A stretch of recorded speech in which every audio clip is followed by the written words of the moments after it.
오늘 본문 말씀은 신약성경 마태복음 6장 13절 말씀입니다. 신약성경 마태복음 6장 13절. 우리를 시험에 들게 하지 마옵시고 다만 악에서 구하옵소서. 나라와 권세와 영광이 아버지께 영원히 있사옵나이다. 아멘.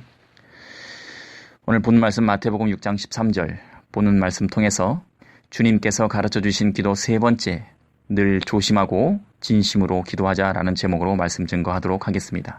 늘 조심하고 진심으로 기도하자. 본문 말씀을 통해서 첫째로 얻을 수 있는 교훈은 늘 조심해야 한다라는 것입니다. 늘 조심하자. 주기도문에는 총 6가지 간구가 있습니다. 그 중에서 마지막 6째 간구는 우리를 시험에 들게 하지 마옵시고 다만 악에서 구하옵소서입니다. 세상의 시험에는 2가지 종류의 시험이 있습니다. 사탄의 시험이 있고 하나님의 시험이 있습니다.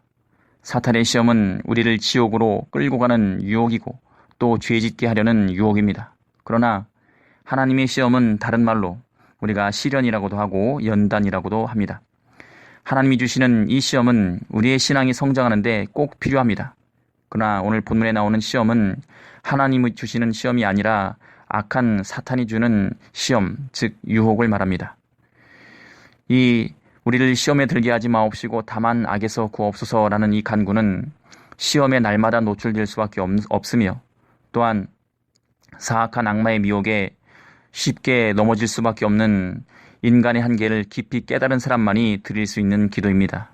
실로 우리는 감당할 수 없는 시험에 빠져들지 않도록 늘 기도해야 할 뿐만 아니라 그러한 시험에 빠졌을지라도 거기서 빠져나올 수 있게 해달라고 극복해달라는 기도를 잊지 말아야 하는 것입니다. 그러면은 그 빠져나오게 하는 기도는, 극복하게 해달라는 기도는 어떤 기도인가? 바로 악에서 구하옵소서라는 기도입니다. 악에서 구하옵소서. 이 세상은 악이 가득하기 때문에 하나님의 능력이 아니면 악에서 건짐을 받을 수가 없습니다. 그러므로 하나님의 능력으로 우리를 악한 세력으로부터 또 스스로 악한 길에 들어가지 않도록 건져달라는 기도를 해야 하는데, 이 세상은 사망의 음침한 골짜기와 같아서 악한 세력이 참으로 가득하고 또 마귀가 믿는 자를 삼키려고 우는 사자처럼 호시탐탐 우리를 노리고 있습니다. 우리는 이 사실을 알아야 합니다. 이것을 우리 힘으로는 이길 수가 없고 하나님께서 능력으로 건져줘야만 우리가 건짐을 받을 수가 있습니다. 그러니까 우리는 늘 주여 이 악에서 나를 건져주옵소서라는 기도를 해야 합니다. 악에서 건짐을 받기 위해서 하나님께 부르짖으면 하나님께서 우리를 위협하는 죄악의 세력을 점점 제거시켜 주시고 또 나에게 의를 입혀 주시고 점점 예수님의 형상을 닮아가게 해주실 것입니다. 결과적으로 악에서 건져 주실 것입니다. 우리가 늘 깨어 말씀 생활하고 기도 생활을 해야 하지만 그렇게 하지 못해서 마귀의 시험에 떨어졌다 할지라도 우리는 거기서부터 구원을 얻도록 기도를 해야 합니다. 그러면 예수님께서는 우리를 구원해 주실 것입니다. 예수님은 일찍이 시몬에게 말씀하시기를 내가 너를 위하여 내 믿음이 떨어지지 않기를 기도하였노니 너는 돌이킨 후에 내 형제를 굳게 하라 라고 말씀하셨습니다. 그러니 우리도 먼저는 나 스스로 죄악에 빠지지 않도록 거기서 건져달라고 기도를 해야 할 것입니다. 예수님께서는 누가복음 22장 46절 말씀에 시험에 들지 않게 일어나 기도하라 라고 말씀하셨습니다. 이렇게 우리는 스스로 자신의 연약함을 깨닫고 늘 삼가 조심하고 시험에 들지 않게 해달라고 또 빠졌을지라도 악에서 건져달라고 늘 기도하는 여러분과 제가 되어야 할 것입니다. 두 번째, 13절 하반절 말씀에 나라와 권세와 영광이 아버지께 영원히 있사옵나이다. 아멘이라고 합니다. 본문 말씀 통해서 우리는 기도할 때 진심으로 기도해야 할 것입니다. 두 번째 교훈은 진심으로 기도하자입니다. 하나님께 대한 3가지 간구와 우리에 대한 3가지 간구를 한 뒤에 이 송영이 나오는데, 원래는 본문에 대개라는 말이 있었습니다. 대개라는 말이 요즘에는 빠져 있습니다. 그리고 오늘 본문에도 빠져 있는데 사실은 이 대개라는 말이 원문에는 나와 있습니다. 옛날 사람들이 이 대개라는 말을 대체로라는 뜻으로 잘못 오해하고 있었습니다. 그래서 나라와 권세와 영광이 아버지께 영원히 있는 것이 아니고 대체로 있다 이렇게 잘못 해석을 하고 이해를 하고 있었습니다. 하지만 그것은 오해인 것입니다. 대개라는 말은 왜냐하면이라는 뜻입니다. 앞에서 기도를 하고 나서 왜냐하면 하나님의 나라와 권세와 영광이 아버지께 현재도 있으며 앞으로도 영원히 있을 것이기 때문에 이와 같이 기도합니다 라는 뜻입니다. 쉽게 말하면 하나님 백을 믿고 내가 기도합니다 라는 뜻입니다.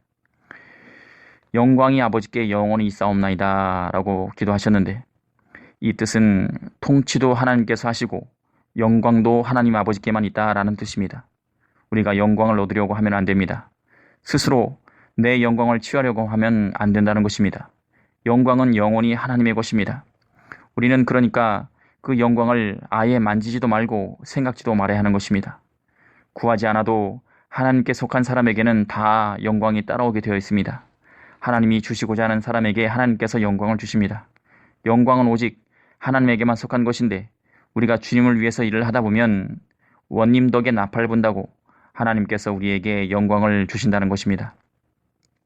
예수님께서는 기도를 가르쳐 주시고 맨 마지막에 아멘이라 이렇게 말씀하십니다. 맨 마지막에 아멘이라고 맺으시는데 우리도 사실 기도할 때 예수님의 이름으로 기도합니다. 아멘이라고 하며 기도를 마칩니다. 여기서 아멘이라는 말은 진실로라는 뜻입니다. 또한 그렇게 되어지다 라는 뜻입니다. 그것은 내가 지금 진실로 하나님께 기도드렸고 또 진심으로 기도드렸기에 하나님께서 내 기도를 들어주실 것을 믿고 기도한다는 것입니다. 이제부터는 우리도 이 주기도를 나의 기도 삼아서 기도해야 할 것입니다. 예수님께서 우리에게 기도의 좋은 본을 보여주셨습니다. 우리가 기도할 때 남 들으라고 하는 형식적인 기도를 이제는 그만둬야 합니다. 우리는 기도할 때 예수님께서 아멘이라고 기도하신 것처럼 우리의 진심을 담아서 기도해야 합니다. 또 믿고 기도해야 한다는 것입니다. 그렇게 되어지이다라는 뜻을 통해서 우리는 기도할 때 믿고 기도해야 함을 알아야 합니다. 예수님께서는 우리의 기도를 하나님께 전해주실 것이고 하나님께서는 우리의 진실의 기도를 받고 응답해 주실 것입니다. 이렇게 늘 진심으로 기도하고 또 믿고 기도하는 여러분과 제가 되기를 바라며 말씀 증거 마치도록 하겠습니다.